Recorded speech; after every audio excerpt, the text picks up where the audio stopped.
시청자 여러분 안녕하십니까. 뉴스9의 김명우입니다. 정치권은 이제 완전한 총선 국면에 들어선 것 같습니다. 오늘 여당 대표 입에서 김포시를 서울시에 편입하는 것을 당론으로 정하려고 한다는 말이 나왔습니다. 주민의 80% 이상이 서울로 출퇴근하며 고생하는 김포 시민의 입장에선 일단 여러모로 솔깃한 제안일 수밖에 없습니다. 하지만 말처럼 간단한 문제가 아니라는 건 시청자들께서 더 잘 아실 겁니다. 제가 언뜻 든 생각은 서울과 인접한 다른 수도권 주민들은 어떤 생각을 할까였습니다.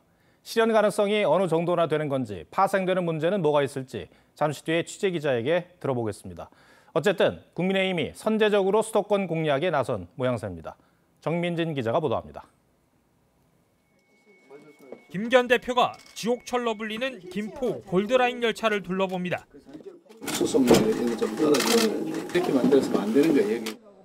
김 대표는 적정 혼잡도의 2배가 넘는 교통난 해소를 위해 5호선 조기 연장을 약속했는데 김병수 김포시장은 김포시의 서울 편입을 건의했습니다. 김 대표도 긍정적 반응을 보이며 당론으로 추진하겠다고 했습니다. 김포는 서울이랑 붙어 있습니다. 그래서 모든 물류, 출퇴근도 81.5%를 서울에 하고 있지 않습니까? 서울시하고 같은 생활권이라고 한다면 서울시에 편입하는 것을 우리 당은 앞으로 그렇게 당론을 정하고 지금 추진하려고 하고 있습니다. 민주당 소속 김동연 경기지사가 경기도를 경기 북도와 경기 남도로 나누는 분도를 추진하는 상황에서 경기 남도와는 지리적으로 떨어져 있고 경기 북도는 한강으로 막힌 김포시가 인접한 서울시 편입을 대안으로 주장한 겁니다. 국민의힘은 김포와 경기도 등 주민들 동의만 있으면 특별법을 제정해 뒷받침하겠다는 입장입니다. 궁극적으로는 국회에서 특별법을 통해서 행정구역을 개편해야 되는 절차가 있는 것 같아요. 김포시는 다음 주쯤 오세훈 서울시장을 만나 서울시 편입을 공식 제안하고 주민 의견 수렴에 나설 계획입니다. 김포시에 이어 서울과 인접한 구리시까지 연쇄적으로 서울 편입 목소리가 나오는 가운데 여당은 교통 환경과 인구, 주민 여론 등을 종합적으로 고려해 검토하겠다는 입장입니다. TV조선 정민진입니다. 대통령실 역시 총선 대응 분위기가 역력합니다. 대통령실 참모들은 윤석열 대통령이 취임 초 방문했던 민생 현장을 다시 찾는 초심 투어를 진행하고 있고 윤 대통령은 3주 만에 주재한 국무회의에서 장관들에게 민생 현장을 찾으라고 지시했습니다. 홍현주 기자가 취재했습니다. 윤석열 대통령은 국무회의에서 지난주 순방기간 참모들이 36곳의 민생 현장에서 들은 국민 목소리를 소개했습니다. 죽도록 일해서 번 돈을 고스란히 대출 원리금 상환에 갖다 바치는 현실에 마치 은행의 종노릇을 하는 것 같다며 깊은 한숨을 쉬셨습니다. 내년부터 50인 미만 사업자에게 적용될 중대재해처벌법 적용 유예 요청 등은 현장이 아니면 들을 수 없다며 부처 장관들에게도 일부러 시간을 내서 현장 목소리를 들으라고 지시했습니다. 국민의 외침, 현장의 절규에 신속하게 응답하는 것보다 더 우선적인 일은 없습니다. 윤 대통령은 특히 국민들은 정부 고위직과 국민 사이에 거대한 콘크리트 벽이 있다고 생각한다며 그 벽에 작은 틈을 열어 국민 목소리가 전달되길 원한다고도 했습니다. 대통령실 참모들은 윤 대통령이 지난해 취임 직후 찾았던 삼각지역 앞 경로당과 남대문 시장 상인회, 옛날국 수집 등을 다시 찾아 1년 반이 지난 현재 어떻게 바뀌었는지를 듣는 이른바 초심 투어도 진행하고 있습니다. 윤 대통령은 참모들에게 선거 때 지지했던 이들이 지금은 정부를 얼마나 신뢰하고 있는지를 현장에서 과감하게 듣자고 당부한 것으로 알려졌습니다. TV조선 홍현주입니다. 네, 그동안 민주당 이재명 대표는 여러 차례 대통령과의 회담을 주장했고 대통령실은 거부했죠. 이 대표 취임 1년이 넘도록 제대로 된 만남이 없었습니다. 내일 잠시나마 국회에서 환담 자리를 가질 것으로 보입니다. 모처럼 대통령과 야당 대표가 만나는 건데 어떤 모습일지 궁금합니다. 장세희 기자가 보도합니다. 내일 국회를 찾는 윤석열 대통령은 예산안 시정연설에 앞서 국회 의장실에서 오부유인과 환담합니다. 민주당 이재명 대표도 참석하기로 했습니다. 여러 가지 의견이 있었지만 대표는 결단으로 참석하시는 걸로 결론이 났습니다. 지난해 시정연설 땐 이 대표가 자신에 대한 검찰 수사를 이유로 환담에 응하지 않았고 올해는 윤 대통령과 소규모로 만나는 자리를 요구했지만 대통령실에서 받아들이지 않자 환담 참석으로 입장을 바꾼 것으로 전해졌습니다. 다만 환담에 앞서 일본으로 예정된 공개 발언에서 국정 기조 전환을 요구할 것으로 보입니다. 국정 기조에 전면적 전환이 있다, 생각이 바뀐 것 같다라는 평가를 할 수 있게 되기를 바랍니다. 당초 여야는 회의장 내 피켓 시위를 중단하기로 합의했지만 민주당은 내일 시정연설에 앞서 본회의장 밖에서 피켓 시위를 하는 방안을 검토하고 있습니다. 또 여당의 방해로 제대로 국감이 진행되지 못했다고 주장했습니다. 정부 여당의 자료 고의 미제출, 그다음에 증인들 불출석, 여당에 의한 파행이 국감에 있었다는 것도 참 독특한 국감이었던 것 같습니다. 그러면서 김건희 여사 일가의 양평 고속도로 노선 변경 특혜 의혹과 해병대 수사 외압 의혹, 감사원 표적감사 의혹, 방송장악 시도 의혹을 규명해야 한다며 4대 국정조사를 동시에 추진하기로 했습니다. TV조선 장세희입니다. 앞서 전해드린 대로 이 김포시의 서울 편입 문제가 총선을 앞둔 정치권의 새로운 이슈로 떠오를 것 같습니다. 이 얘기가 나온 배경이 뭔지 또 실제로 실현 가능성이 있는 건지 정치부 김아림 기자에게 물어보겠습니다. 자, 김 기자, 오늘 김 대표의 얘기를 들어보니까 총선의 계절이 온 것 같아요. 이 여당이 김포 편입 이슈를 꺼내든 이유가 뭘까요? 김포시가 원하고 있다. 이게 가장 큰 명분입니다. 지옥철로 불리는 김포 골드라인 문제는 여러 차례 언론에서 다뤄졌죠. 실제로 김포시는 출퇴근 주민의 80%가 서울로 이동하는 만큼 주민의 생활권과 행정구역을 일치시켜야 한다고 요구하고 있습니다. 하지만 총선 전략의 일환이란 분석도 적지 않습니다. 네, 총선 전략이라면 김포시의 서울 편입이 여권에 유리하다. 이렇게 판단을 했다는 겁니까? 네, 몇 가지 측면에서 그런데요. 예. 먼저 강서구청장 보궐선거 패배 이후에 나왔던 자성 가운데 하나가 여당인데도 정책 이슈를 주도하지 못했다는 거였습니다. 그런 점에서 김포 편입 정책을 띄우면서 다른 곳도 아닌 수도권 정책의 주도권을 갖겠다는 분석으로 보입니다. 두 번째로 서울 편입을 바라는 김포 주민들에겐 여당을 지지할 이유를 제공한다는 측면도 있습니다. 현재 김포 지역구 두 곳은 모두 민주당이 현역인데요. 서울로 출퇴근하는 김포 주민들, 또 부동산에 민감한 주민들에겐 솔깃한 정책일 수밖에 없을 겁니다. 김포에서 출마를 준비 중인 민주당 관계자도요. 김포 편입 문제는 야당에 불리한 이슈인 건 맞다고 했습니다. 근데 결국 이게 실현이 가능한지 이게 문제인데 그 전에 이런 사례가 있었습니까? 네, 과거에 경상북도 관할이던 군위군이 대구로 편입된 예가 있습니다. 지방자치법에 따르면 지자체 의회의 동의를 얻거나 지역 주민투표를 거친 다음 행정구역 개편 관련 특별법을 만들어야 합니다. 당연히 국회에서 통과가 돼야 하는 만큼 야당의 협조도 필요합니다. 그렇죠. 이제 법을 바꿔야 되는 문제니까 민주당의 협조가 없으면 안 되는 일인데 그런데 김포의 많은 시민들이 원한다면 민주당이 마냥 무시할 수도 없는 그런 노릇이에요. 총선을 앞두고. 자, 지금 야당 입장은 뭡니까? 네, 일단 김동연 지사 측은 공식 입장은 내진 않았는데요. 네. 지금까지 현실성이 없다고 입장을 내왔습니다. 민주당도 일단은 뜬금없다 이런 반응을 보였는데 다만 신중하게 검토해야 할 사안이라면서 찬반 입장을 밝히진 않았습니다. 야당 입장에서도 주민들의 여론을 살펴야 하는 만큼 당장 반대 입장을 밝히긴 어려웠겠죠. 김포의 서울 편입 시 이해관계가 엇갈릴 수 있는 인천시도 아직까지 별다른 입장을 내지 않고 있습니다. 여당은 만약에 야당이 반대한다면 내년 총선에서 과반 이상을 얻어 승리한 뒤 추진하겠다는 입장인 걸로 알려졌습니다. 총선 공약으로 세우겠다는 겁니다. 이 김포 편입 문제가 경기도의 다른 지역으로도 확대될 가능성이 있을까요? 이번 그 공약을 초반부터 챙겼던 당 관계자는요. 김포는 시작일 뿐 전체 행정구역이 달라질 것이다. 수도권 전체를 재편하는 의미다라고 말을 했습니다. 생활권 중심이 아니라 과거에 설정한 행정구역에 머물러 있어서 현 상황에 맞게 정비해 주는 게 정부가 할 일이란 건데요. 구리, 남양주, 고양, 의왕까지도 관련 이슈가 번질 수도 있겠습니다. 네, 이번 총선의 최대 이슈가 될 것도 같아요. 알겠습니다. 김아림 기자, 잘 들었습니다. 국민의힘 인요한 혁신위원장은 혁신위원 전원과 함께 광주 5.18 묘역을 찾아 무릎을 꿇었습니다. 당시 시민군 편에서 외신 통역을 했던 기억도 되새기며 피해자 가족과 후손들을 중앙정부 차원에서 챙겨야 한다고 강조했습니다. 황병준 기자가 현장 취재했습니다. 검은색 정장과 넥타이 차림의 인요한 혁신위원장이 광주 5.18 민주묘지 추모탑에 헌화합니다. 행방불명자 묘 앞에서 무릎을 꿇고 묵념했고 희생자의 묘를 찾아선 눈시울도 붉혔습니다. 다시는 이 땅에 이런 희생이 없었으면 좋겠습니다.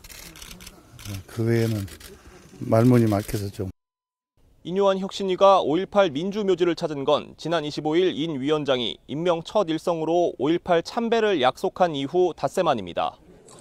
방명록에 광주가 대한민국의 민주주의를 완성해가고 있다고 적은 인 위원장은 유대인의 표현을 빌려 용서는 하되 잊지는 말자고 했는데 5.18의 의미를 광주시를 넘어 국가 차원에서 되새겨야 한다고 강조했습니다.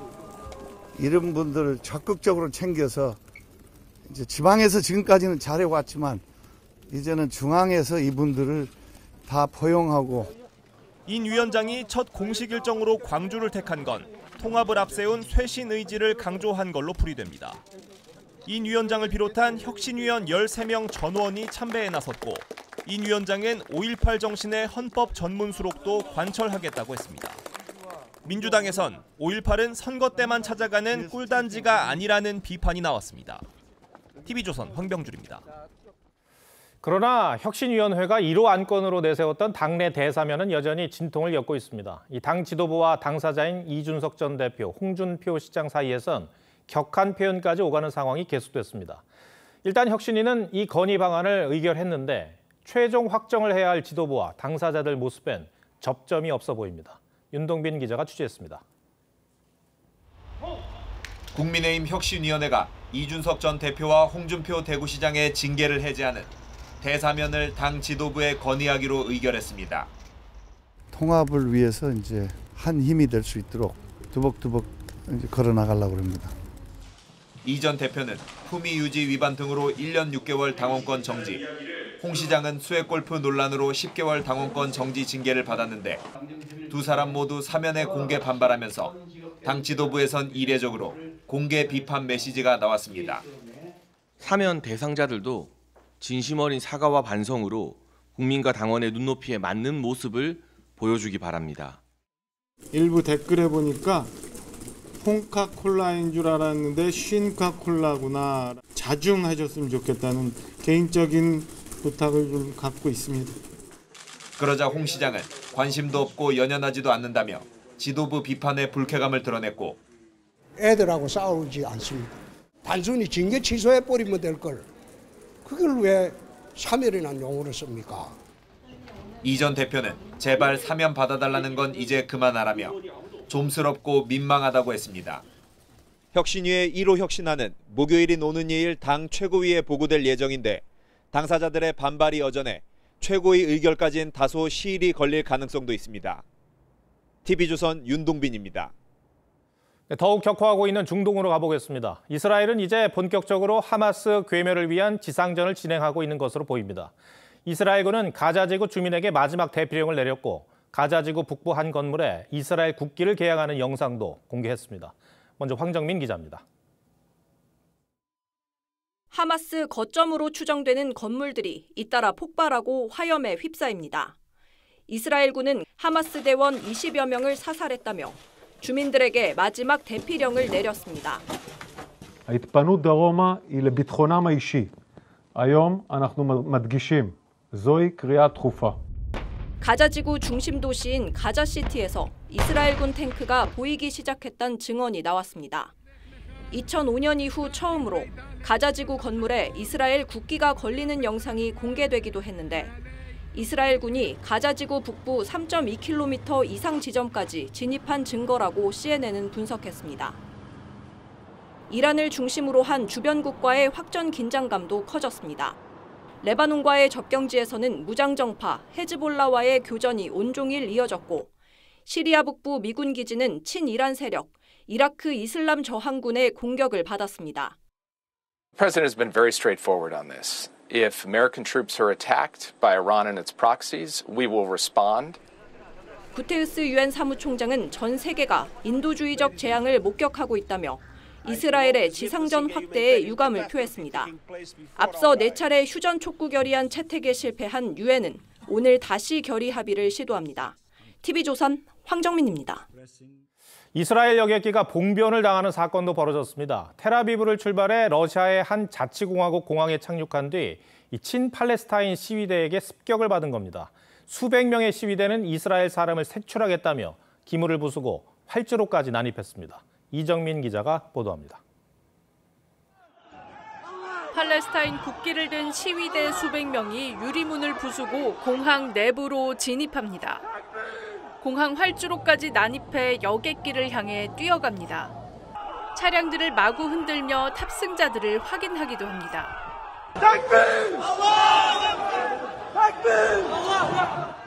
현지 시간 29일 러시아 서남부 다게스탄 공화국의 수도 마하치칼라 공항에 친팔레스타인 시위대가 들이닥쳤습니다. 이스라엘발 여객기에서 유대인을 색출하겠다는 겁니다. I'm pretty sure, Jim, they were not looking to have a robust foreign policy conversation, right? They were looking to cause harm to folks getting off the plane from Tel Aviv. 다행히 승객들은 안전한 것으로 전해졌지만 경찰과 시위대 등 20명 이상이 다쳤고 극렬 시위대 60명이 체포됐습니다. 이스라엘은 발끈했습니다. 네타냐후 총리는 러시아가 유대인들의 안전과 폭도들 선동에 단호히 대처할 것을 촉구했습니다. 인구 320만 명인 다게스탄은 대다수가 수니파 무슬림인 것으로 알려졌습니다. 러시아 연방항공청은 다음 달 6일까지 공항을 폐쇄하기로 했습니다. TV조선 이정민입니다. 소 전염병인 럼피스킨병이 전국에 무서운 기세로 퍼지고 있습니다. 아직 안전지대로 남아있는 경북과 경남, 제주 등은 초비상이 걸렸습니다. 지자체들은 모든 가축 시장을 전면 폐쇄하는 초강수를 뒀고 방역 강화에 안간힘을 쓰고 있습니다. 이심철 기자가 취재했습니다. 경북 안동의 한 가축 경매 시장입니다. 소 운반 트럭이나 경매 관계자를 찾아보기 어렵고 경매 전광판도 꺼져 있습니다. 소를 사고 팔기 위해 분주해야 할 가축 경매 시장이 이렇게 텅 비었습니다. 소 럼피스킨병을 막기 위해 경남과 경북은 지난 20일부터 가축 경매장 28곳을 전면 폐쇄했습니다. 전염병 때문에 축산 농민들은 부담이 더 늘었습니다. 팔 수가 없으니까 아무래도 좀 돈이 좀 사료값이라든가 이런 식으로 더 들어가겠죠. 지난 20일 충남에서 첫 럼피스킨병이 발생한 뒤 열흘 만에 수도권과 호남, 강원도까지 퍼졌습니다. 국내 최대 소 사육지인 경북과 경남, 제주만이 안전지대로 남아있습니다. 지자체와 농민들은 농장과 거점 시설의 방역을 강화했습니다. 들어갈 때는 이제 신발 바꿔 신고 또 나올 때 신발 바꿔 신고 이틀 한 번씩 우리가 자체 방역을 합니다. 방역 당국이 럼피스킨병 백신 접종을 서두르고 있지만 항체가 형성되려면 한 달 정도 필요해 안심할 수는 없습니다. 경남 창원에서는 오늘 럼피스킨병 의심 축산 농가가 처음 발생해 정밀 검사가 진행되고 있습니다. TV조선 이심철입니다. 이렇게 무차별적으로 번지고 있는 럼피스킨병 때문에 걱정이 이만저만이 아닌데 처음에 방역 당국은 이 병이 중국에서 유입됐을 것으로 추정했습니다. 그런데 중국뿐 아니라 북한을 통해서도 유입됐을 거란 설이 힘을 얻고 있습니다. 계속해서 이 병의 유입 경로를 장윤정 기자가 짚어봤습니다. 럼피스킨병은 지난 20일 충남 서산에서 처음 발생했습니다. 이후 충남 당진과 인천 강화 등 서해안권을 중심으로 확산되자 정부는 바이러스가 서해안 항만을 통해 중국 등에서 처음 유입된 후 농장 간 가축과 차량 이동으로 내륙 감염이 일어난 것으로 보고 역학조사를 진행해왔습니다.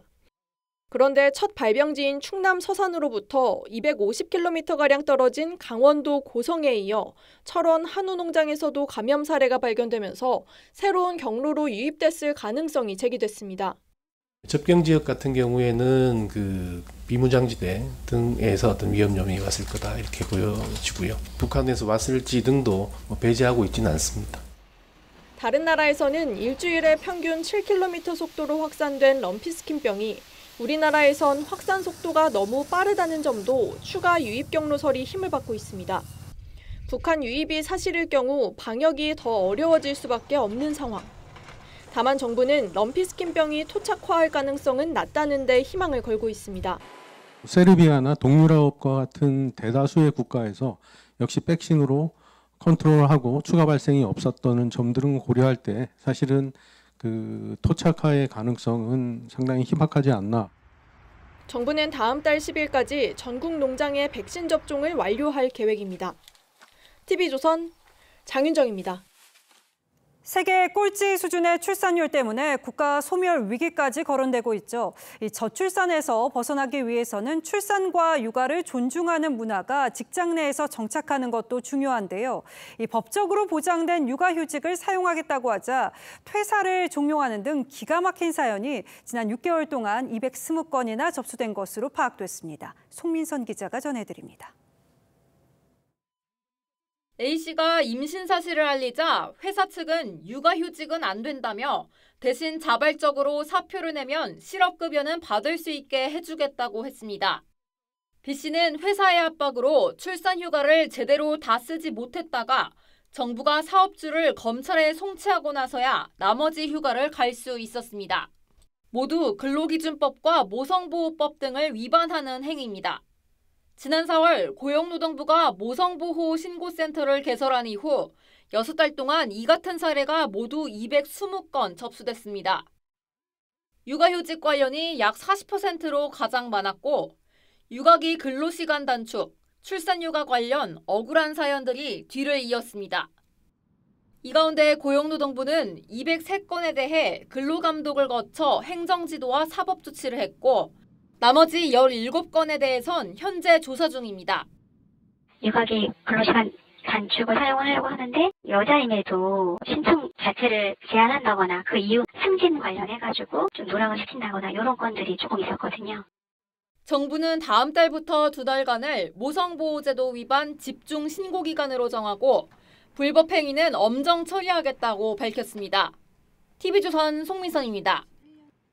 펜싱 국가대표였던 남현희 씨가 최근 결혼 상대로 전모 씨를 공개한 뒤 전 씨와 관련된 논란이 잇따르고 있죠. 스토킹 혐의에 이어서 사기 의혹이 제기됐는데요. 이번에는 전 씨가 남현희 씨 조카를 아동학대한 혐의로 경찰에 입건된 것으로 파악됐습니다. 김승동 기자입니다. 전 씨가 남현희 씨의 중학생 조카를 폭행했다는 신고가 들어온 것은 지난 9월입니다. 폭행 장소는 성남에 있는 남 씨의 어머니 집으로 알려졌습니다. 남 씨의 조카에게 둔기를 휘둘렀는데 폭행 이유나 횟수 등 구체적인 내용은 조사 중입니다. 경찰은 사건 직후 아동보호 전문 기관으로부터 112 신고를 접수해 사실관계를 조사하고 있습니다. 9월 중순에 112 신고 받아서 관련자들을 일부는 지지를 받고 이런 못 받았습니다. 전 씨와 관련된 사기 의혹에 대해서도 수사를 벌이고 있습니다. 경찰은 사기 의혹과 관련된 추가 피해 여부와 남현희 씨가 공범인지 여부 등 모든 가능성에 대해 조사할 방침입니다. 윤익은 경찰청장은 오늘 국가수사본부 차원에서 전 씨 관련 사기 의혹을 종합 판단해 신속하고 엄정하게 수사하겠다며 필요할 경우 전 씨에 대한 체포영장 신청까지 언급하기도 했습니다. 남현희 펜싱 학원에서 발생한 성폭력 사건 묵인 의혹과 관련해서 경찰은 국민체육진흥법상 학원이 신고 의무는 있지만 신고를 안 한다고 해서 처벌할 수 있는 규정이 없어 피해자인 고소가 없을 경우 운영자인 남 씨의 2차 피해 방조 책임을 묻기 어려운 상황이라고 밝혔습니다. TV조선 김승도입니다. 소액 대출을 해준 뒤 최대 13,000% 고금리를 요구한 불법 대부업체 일당이 붙잡혔습니다. 돈을 갚지 못하면 나체 사진을 유포하겠다고 협박했는데 피해자들은 대부분 신용 등급이 낮은 청년들이었습니다. 윤수아 기자입니다. 서울 중랑구 한 오피스텔에 경찰 수사관들이 들이닥칩니다. 책상 위엔 온라인 소액대출 영업에 쓰인 것으로 보이는 핸드폰과 태블릿 PC가 널려 있고 사무실 구석엔 피해자를 큰 소리로 협박하기 위해 이불을 씌운 방음 부스까지 설치돼 있습니다. 손 떼! 가만있어. 손 들어! 경찰이 중랑구와 동대문구 일대에서 활동해온 미등록 대부업체 조직원 11명을 검거하는 장면입니다. 이들은 작년 10월부터 지난 7월까지 소액대출 사이트를 운영하며 피해자 83명으로부터 이자 등 명목으로 2억 3천여만 원을 가로챈 것으로 파악됐습니다. 피해자 대부분 금융권 대출이 어려운 취약계층이었습니다. 이들 일당은 돈을 빌려주는 대가로 주민등록 등본의 지인 연락처와 나체 사진까지 받아낸 뒤 법정 최고금리 20%를 훌쩍 뛰어넘는 연 3,000%에서 13,000%까지 이자를 매겼던 것으로 경찰은 보고 있습니다. 하루 원금 100만 원이고 줄인 거는 이제 1,400만 원 정도? 이거 막으려면 사진 보내라고. 경찰은 불법 대부업체 사장 등 11명에 대해 범죄 단체 조직 및 활동가 성폭력 처벌법 위반 혐의 등을 적용해 검거했고 범죄 수익에 대해 몰수 보전을 신청했습니다. TV조선 윤서입니다. 수원 전세 사기 의혹을 수사하고 있는 경찰이 임대인 부부를 다시 불러서 조사했습니다. 피해 규모가 500억 원대까지 불어나고 있는 상황에서 경찰은 왜 보증금을 돌려주지 않았는지 등에 집중한 것으로 전해졌는데요. 이들 부부는 피해 변제 대책 등에 대해서는 입을 다물었습니다. 구자영 기자가 보도합니다. 모자를 눌러 쓴 부부가 경찰서를 나섭니다. 수원 전세 사기 혐의를 받는 집주인 A씨 부부입니다. 이들은 구체적인 피해자 변제 방법과 등기도 안 된 세대를 전세 준 이유 등 그동안 제기된 의혹에 대한 질문에 아무 대답을 하지 않았습니다. 등기 안 된 세대 알고도 전세 계약하셨습니까? 법인 처분해서 피해자들에게... 경찰은 지난 17일에 이어 오늘 집주인 부부를 두 번째 소환해 7시간 동안 조사했습니다. 고의로 보증금을 돌려주지 않았는지와 자금 흐름 등을 집중 조사한 것으로 알려졌습니다. 오늘까지 경찰에 접수된 고소장은 340건으로 추산 피해 규모도 500억 원까지 늘었습니다. 대전 전세 사기 사건도 피해 규모가 계속 불어나고 있습니다. 피해 주민들은 청약을 포기하는 상황까지 벌어지고 있지만 정확한 사태 파악도 경찰 조사도 이렇다 할 진척이 없다며 답답해합니다. 대전은 현재 진척된 게 거의 없다고 보시면 될 것 같아요. 일단 피해 신청 접수도 잘 안 이루어지고 있고요. 지금. 대전 전세 사기 피해 규모는 건물 229채, 2,560여 세대, 2,500억 원이 넘는 것으로 추정되고 있습니다. TV조선 구자영입니다. 요즘은 알코올 도수가 낮은 술이 인기죠. 덕분에 소주의 경우에는 과거에 비해서 알코올 도수가 낮아졌고 와인은 맥주만큼이나 대중성을 확보했죠. 그 때문일까요? 최근 10년 동안 남성 포금은 소폭 줄었지만 술을 즐기는 여성은 는 것으로 파악됐습니다. 젊은 여성을 마케팅 공략 대상으로 삼는 주류 회사들의 마케팅 탓도 크다는 분석입니다. 배상윤 기자가 알아봤습니다. 서울의 한 대형마트입니다. 와인과 같은 과실주가 소주보다 더 많은 자리를 차지하고 있습니다. 마트 주류 코너에 이렇게 수입 과실주가 15m 이상 진열될 정도입니다. 과실주 열풍에 주 2회 이상 과음하는 포금 빈도가 여성은 증가했습니다. 특히 20대와 30대에서 고위험 음주율이 높았습니다. 반면 남성은 소폭 감소했습니다. 감성 와인바나 칵테일바가 많이 늘어서 식사도 같이 하면서 좀 주량이 늘긴 한 편인 것 같아요. 주류 회사들이 2030 여성을 주 타겟으로 마케팅을 강화한 효과도 있다는 분석입니다. 광고에 다 여자가 음주하는 게 등장해요. 다국적 기업들이 주류 광고나 마케팅의 여성화 추세가 있습니다. 전문가들은 과음이 여성에게 더 해롭다고 경고합니다. 생리불순이라든지 불임이라든지 뭐 대사증후군이라든지 이런 것도 생길 수가 있겠죠. 여성분들 같은 경우는 알코올을 분해하는 효소가 좀 적거든요. 주류 광고 규제를 강화하고 특정 장소와 시간대에는 음주를 제한해야 한다는 지적입니다. TV조선 배성윤입니다. 최근 몇 년 새 청소년 마약 사범이 크게 늘어났죠. 10대 때부터 마약에 손을 대면 중독될 위험성도 커질 수밖에 없는데요. 결국 정부가 내년부터 초등학교뿐 아니라 유치원에서도 마약 중독 예방 교육을 의무화하기로 했습니다. 박지훈 기자가 보도합니다. 차 안에서 뭔가를 주고받는 남성들. 가방을 뒤져보니 주사기와 함께 필로폰이 나옵니다. 경찰에 적발된 투약자 92명 중 15명이 10대 청소년이었습니다. 호기심으로 필로폰을 접하였으나 이후 중독으로 투약을 반복하였습니다. 5년 전 104명이었던 10대 마약 사범은 작년 294명으로 3배 가까이 늘었습니다. 올해는 상반기에만 273명이 적발되며 급증세를 보이고 있습니다. 상황이 심각해지자 정부가 유치원생까지 마약 예방 교육을 확대하기로 했습니다. 내년부터 유치원, 초등학교는 1년에 5시간, 중학교 6시간, 고등학교는 7시간 이상씩 교육해야 합니다. 유치원생 대상 교육 자료는 동물 캐릭터를 등장시켜 약물 중독의 위험성을 경고합니다. 마법사님, 제발 약 좀 주세요. 이제는 마법의 약이 없으면 살 수가 없어요. 전문가들은 조기 교육이 효과 있다고 말합니다. 나이가 유치원이라 하더라도 저는 교육의 효과는 있다고 봅니다. 나이 먹었을 때 하지 말라 하는 것보다 저는 교육 효과는 좋다고 생각합니다. 정부는 온라인 마약 광고, 거래에 대한 감시 활동을 강화하겠다고 밝혔습니다. TV조선 박재훈입니다. 국세청이 최근 논란이 된 사교육 업계 등에 대한 세무조사 결과를 발표했습니다. 추징한 세금이 2,200억 원에 달할 정도인데 학원 30여 곳이 추징금을 내게 됐고 스타 강사와 현직 교사도 줄줄이 적발됐습니다. 고희동 기자입니다. 연간 수입이 수백억 원에 달하는 스타 강사 A씨는 본인의 수입을 개인이 아닌 가족을 주주로 내세운 법인을 통해 받았습니다. 개인 소득 신고 금액은 축소하고 실제 근무하지도 않은 가족에게 급여도 지급했습니다. 법인 비용으로 슈퍼카도 탔습니다. 대형피 입시하고는 직원에게 월급을 추가로 과다 법인 비용으로 지급한 뒤 월급의 일부를 현금으로 되돌려받았습니다. 이렇게 챙긴 돈만 수십억 원에 달했습니다.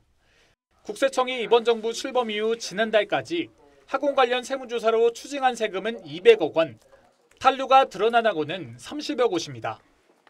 학원 자금으로 개인적인 호화 생활을 누리고 스타 강사들의 탈세도 확인되었습니다. 윤석열 대통령이 지난 6월 사교육 이권 카르텔을 지적한 이후 이뤄진 세무조사인데 사정당국의 사교육업계 전반에 걸친 조사가 마무리 수순에 들어간 것으로 보입니다. 국세청은 또 코로나19 기간 동안 과도한 페이백을 받은 병 의원에 대한 조사도 예고했습니다. TV조선 고희동입니다.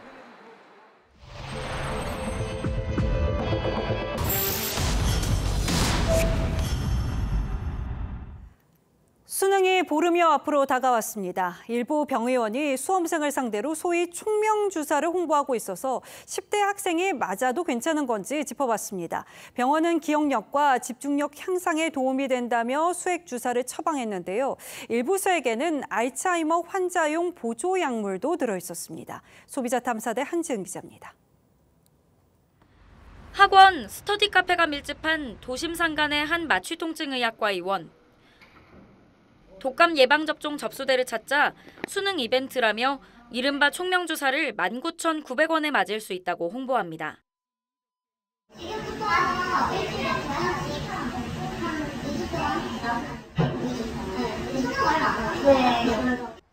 인근 피부과에서도 중요한 시험을 앞둔 수험생에게 추천한다는 광고와 함께 총명주사가 집중력 감소, 기억력 저하 등의 효과가 있다고 강조합니다.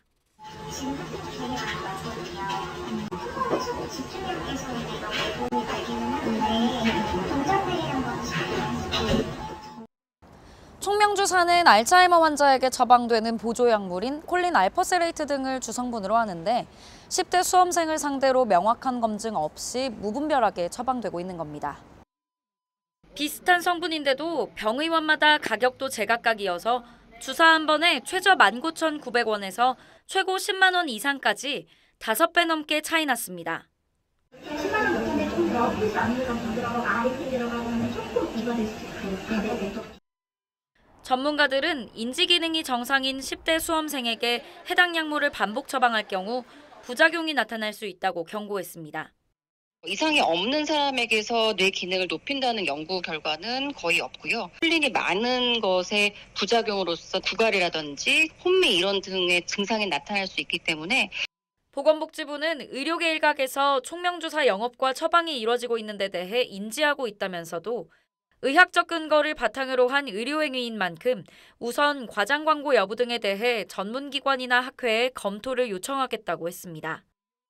소비자탐사대 한지은입니다. 코로나 사태 때 소상공인에게 지급된 일부 지원금을 환수하지 않겠다고 정부가 어제 발표했습니다. 여전히 생활이 팍팍한 상인들에게 가뭄의 단비 같은 소식이었습니다. 하지만 버티면 그만이라는 도덕적 해이는 경계해야 한다는 지적입니다. 지선호 기자가 현장을 둘러봤습니다. 서울 이대 앞 거리, 코로나 방역 해제 이후 활력을 찾고 있지만 매출은 코로나 이전만 못합니다. 많이 안 됐었어요. 올 8월 달에. 풀렸으니까 졸업식 올 것이다 하고 했잖아요. 저기 엄마들이 별로 많이 안 왔다니까. 비어있는 상가들이 곳곳에 방치돼 있습니다. 요즘에는 조금씩 들어오긴 해요. 근데 예전만큼은 아니죠. 그 경기 안 좋고 뭐 이자 비싸고 다 새로 시작하기 다 겁내하는 상황이죠. 정부가 코로나 종식을 선언한 지 5개월이 지났지만 여전히 서울 곳곳의 상권은 예전 모습으로 돌아가지 못하고 있습니다. 어제 정부는 미리 지급한 1, 2차분 재난지원금에 대해 지급 이후 매출이 증가했어도 지원금을 환수하지 않기로 했습니다. 대부분 자영업자들은 한시름 놨다는 반응. 가게세 달라고 하니까 다 드렸죠. 저도 코로나 때 회생 신청했거든요. 카드 계속 돌려받기 하다가 방법이 없으니까. 하지만 일부 자영업자 커뮤니티엔 앞으로는 평생 버티겠다. 코로나 대출도 다 면제하자는 글도 올라왔습니다. 도덕적 해이에 대한 우려도 나오는 가운데 이게 인플레로 연결이 돼서 이 서민들이 굉장히 어렵다라는 점을 생각을 하시고 세금으로 이루어진 지원은 보수적으로 집행돼야 된다. 정부는 부정수급한 지원금은 계속 환수해 나가겠다고 밝혔습니다. TV조선 지선호입니다. 최근 중국 정부가 한국행 단체 관광을 허용하면서 관련 업계는 기대감이 컸죠. 하지만 기대만 못하다는 얘기가 나옵니다. 이 중국의 경기 침체와 소비 패턴 변화가 큰 영향을 미쳤다고 합니다. 송무빈 기자가 취재했습니다. 서울 시내 한 면세점. 한눈에 봐도 휑합니다. 중국인이 가장 많이 찾았던 2016년과 비교해봐도 눈에 띄게 줄었습니다.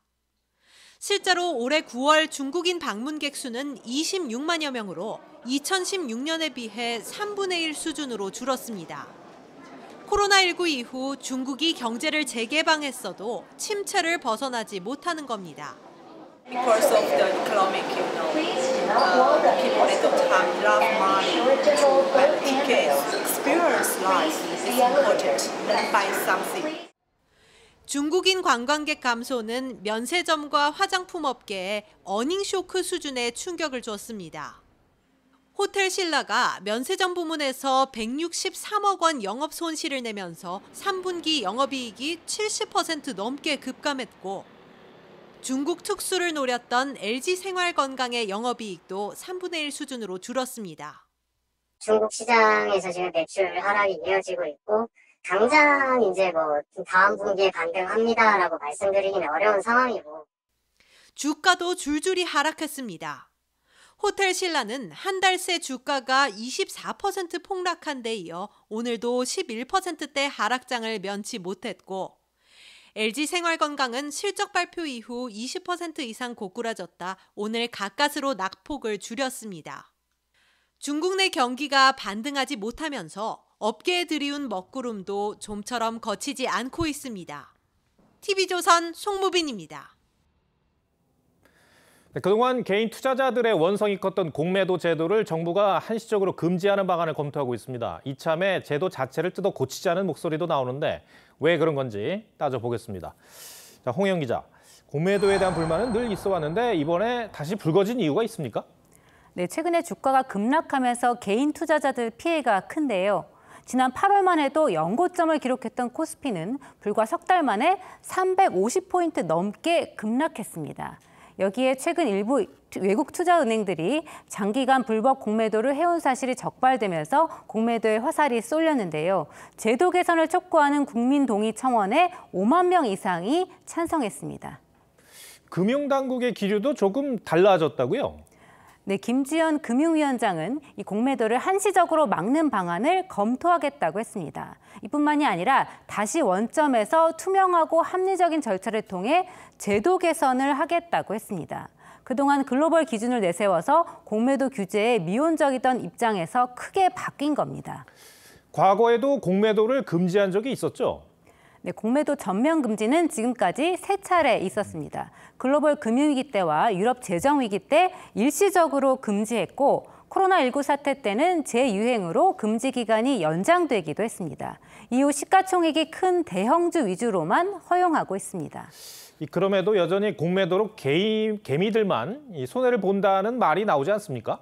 네, 이 공매도는 없는 주식을 미리 빌린 다음에 팔아서 주가가 떨어진 뒤 되사는 방법으로 이익을 내는 그런 방법입니다. 이 주식을 빌리려면 신용도가 높아야 해서 여러 가지 제약이 많은데요. 그래서 개인보다는 기관이 유리한 일종의 도매 시장입니다.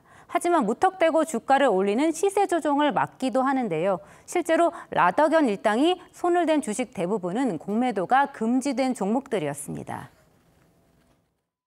공매도가 일부 허용됐던 종목들에 있어서는 단기간에 혹은 장기간에 걸쳐서 그 주가를 띄우는 이런 현상들이 일어나기가 매우 어렵습니다. 공매도가 전면 허용이 됐으면 이 라더견 세력과 같은 주가 조작 이런 것들은 많이 억제가 되지 않았을까. 이 공매도에 순기능도 있다는 얘기인데 그래도 국내에서는 아직 공매도에 대한 부정적인 인식이 좀 크죠? 네, 그렇습니다. 이번처럼 외국계나 기관 투자가들이 불법을 저질러도 솜방망이 처벌에 그친다는 게 문제입니다. 법이 개정돼서 형사처벌도 가능해졌지만 아직까지 처벌받은 사례는 없습니다. 이 법이 바뀌기 전까지는 1억 원 이하의 과태료가 전부였습니다. 전문가들은 선진국 수준으로 제도를 정착시키려면 시장 감시를 강화하고 처벌 수위를 높여야 한다고 지적합니다. 처벌 수위가 저희가 낮지요. 그런 불법 행위들이 발생하더라도 제재력이 약하다 보니까 벌어진 것 같기는 해요. 자본시장은 누가 교란 행위를 했을 경우에 일벌백계를 해서 다시는 하지 못하도록 하는 효과도 있어야 되는데 저희가 제재 수위가 좀 낮다고 봅니다. 네, 투자자들이 신뢰할 수 있는 방향으로 개선이 됐으면 좋겠습니다. 알겠습니다. 홍영 기자, 잘 들었습니다.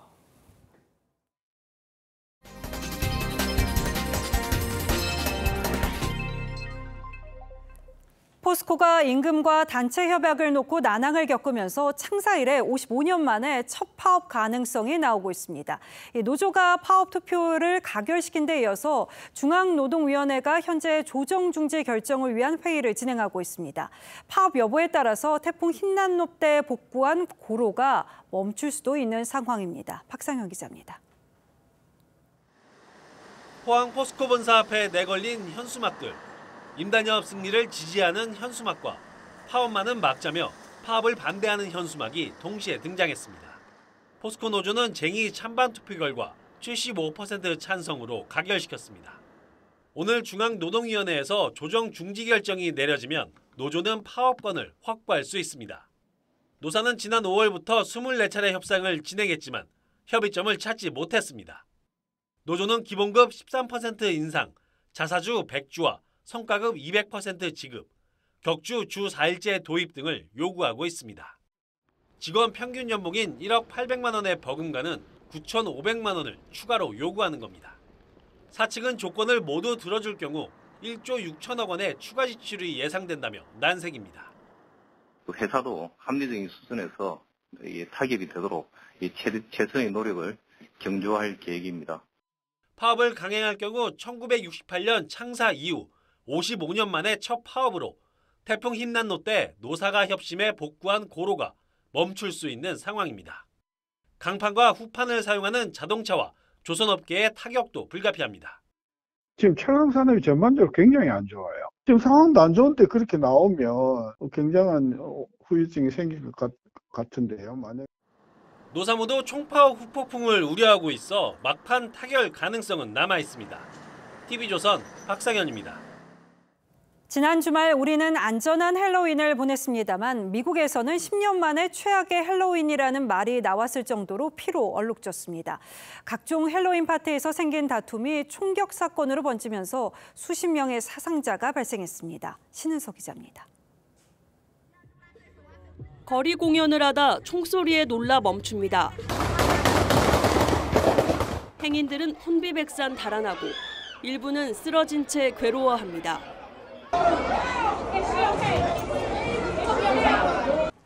일요일 새벽 미국 플로리다주 템파시에서 총격 사건이 발생해 10대 소년 등 2명이 숨지고 16명이 다쳤습니다. 헬로윈 축제에서 시비가 붙은 게 발단이 됐습니다. It's isolated dispute between two people that turned into a gun violence when we were able to charge Tyree Stephen Phillips, 22-year-old, with second-degree murder with a firearm. 이곳뿐이 아니었습니다.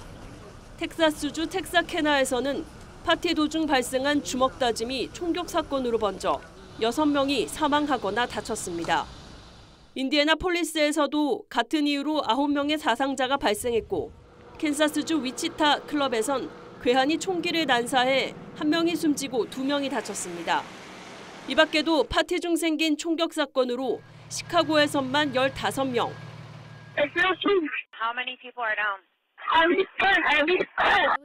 루이지애나에서 6명의 부상자가 나왔습니다. 미국 총기 폭력 기록 보관소는 10년 만에 최악의 헬로윈 주말이라고 했습니다. TV조선 신은서입니다. 요즘 문학계에는 각종 문학상을 휩쓸면서 활발하게 활동하는 여성 작가가 꽤 많습니다. 인기의 한가운데에는 문단의 아이돌 정세랑 작가가 있습니다. 정 작가는 주로 SF와 판타지 등 장르 문학을 써왔는데요. 추리물에 처음 도전해서 박소연 기자가 만났습니다. 문학계에 정세랑 월드라는 말을 유행시킨 주인공. 정세랑 작가의 신작 설자은 금성으로 돌아오다는 통일신라를 배경으로 하는 역사 미스터리입니다. 최근 국내 여행을 하면서 우리 우물의 아름다움에 빠진 것이 과거 이야기를 창작하는 계기가 됐습니다. 아름답게 보존된 유물들, 좋은 기록들 이런 것들을 보면서 그 빈틈을 좀 찾아서 이야기로 풀어보고 싶다는 생각이 들더라고요. 그래서 축적된 문화적인 자산들을 약간 현대적으로 가공하고 싶은 욕심이 있는 것 같아요. 오랫동안 SF 같은 장르 소설을 읽고 쓰며 애정을 표현해온 작가. 장르 문학의 매력은 지금 여기의 문제를 새로운 시각으로 볼 수 있게 하는 겁니다. 천체망원견으로 본 것처럼 아주 멀리서 큰 그림을 볼 필요도 있는데 그렇게 거리 감각을 조절할 수 있을 때 더 다양한 이야기가 생성될 수 있다고 생각하거든요. 책이 팔리지 않는 시대. 작가로서 그는 독서만이 줄 수 있는 한계 없는 즐거움을 더 많은 사람이 누리기를 바랍니다. 아주 능동적인 과정이고 어쩌면 그 상상이 제가 쓴 것보다 훨씬 풍성한 것일 수도 있다고 늘 생각해요. 늘 거침없이 새로운 영역에 도전하는 그의 소망은 쉽게 규정할 수 없는 작가로 훗날 기억되는 겁니다. TV조선 박소영입니다.